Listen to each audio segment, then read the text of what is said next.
Shalom, selamat pagi saudaraku. Sebelum kita mendengarkan firman Tuhan yang menjadi tuntunan dalam perjalanan hidup kita, marilah kita berdoa. Anugerah Tuhan kita Yesus Kristus yang melampaui akal dan pikiran, itulah memelihara hati dan pikiranmu di dalam Yesus Tuhan kita. Amin. Saudaraku yang terkasih dalam Tuhan, kita akan mendengarkan kebenaran firman Tuhan yang tertulis dalam kitab Yohanes pasal yang ke-15 ayat yang ke-9.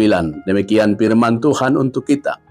Seperti Bapa telah mengasihi aku, demikian juga aku telah mengasihi kamu. Tinggallah di dalam kasihku itu. Sahabat GKP Stipu, Alkitab kita menyaksikan Allah adalah kasih. God is love. Tertulis dalam 1 Yohanes pasal yang keempat ayat yang ke-16.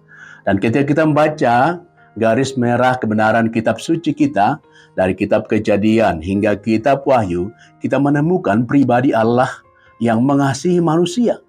Sehingga Allah selalu merancang sukacita bagi kita umatnya.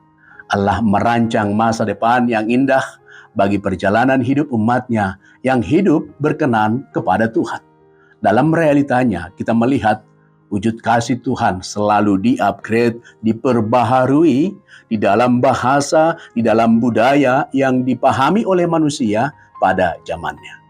Kasih Allah itu sempurna, nyatakan dalam diri Tuhan kita Yesus Kristus.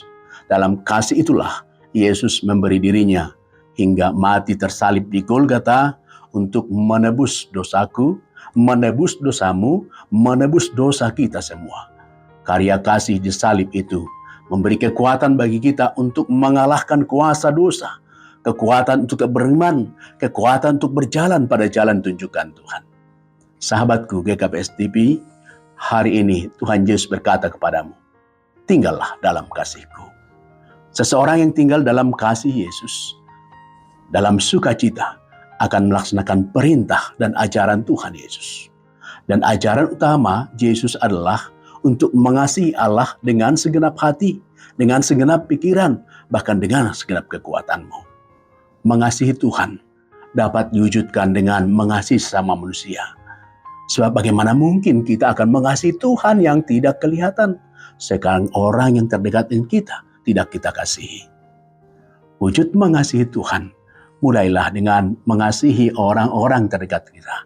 Suami mengasihi istri, istri mengasihi suami, orang tua mengasihi anak-anak, anak-anak mengasihi orang tua, dan berlanjut dengan orang-orang sekitar kita, khususnya orang-orang yang terpinggirkan dalam berbagai persoalan kehidupan ini. Jika hari ini Tuhan mengatakan, tinggallah dalam kasihku, itu juga menunjukkan keberanian untuk menjauhi apa yang dilarang oleh Tuhan, menjauhi apa yang tidak berkenan pada Tuhan. Saat ini, kasih itu semakin dingin, semakin suam-suam kuku. Orang lebih mengasihi dunia dan keinginannya. Banyak orang meninggalkan Tuhan demi memburu kepuasan duniawi. Banyak orang yang menyakiti, bahkan menjatuhkan sesama manusia demi materi dan kekuasaan. Ini menunjukkan kepada kita bahwa perintah Tuhan Yesus untuk tinggal di dalam kasih-Nya menjadi sesuatu yang mendesak untuk kita laksanakan saat ini. Ingatlah, satu ciri orang Kristen adalah hidup di dalam kasih. Itu berarti jika kita hidup tanpa menunjukkan keteladan kasih, sebenarnya kita sudah menjauh dari apa yang diperintahkan Tuhan. Tinggallah dalam kasih-Ku.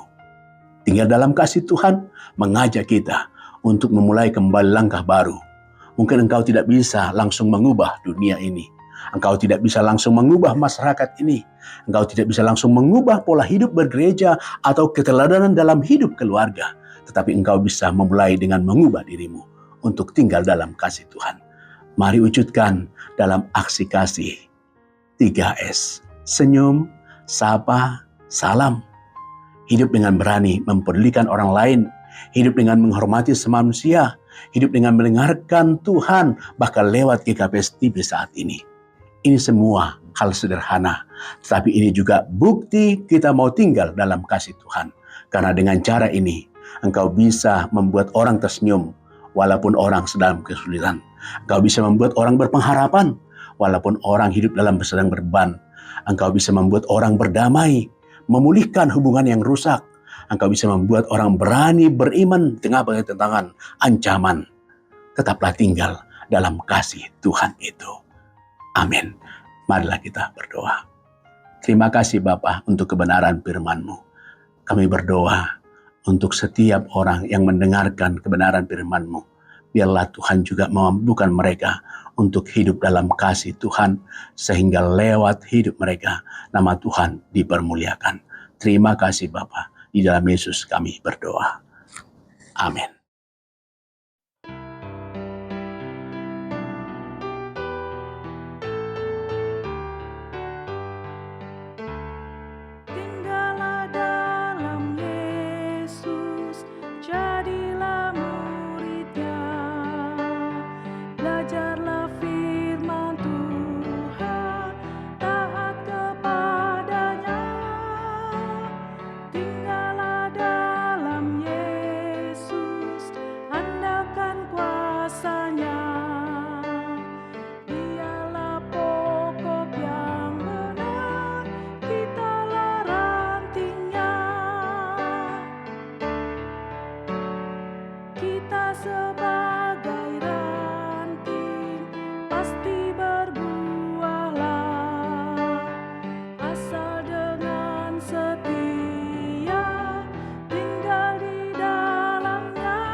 KPST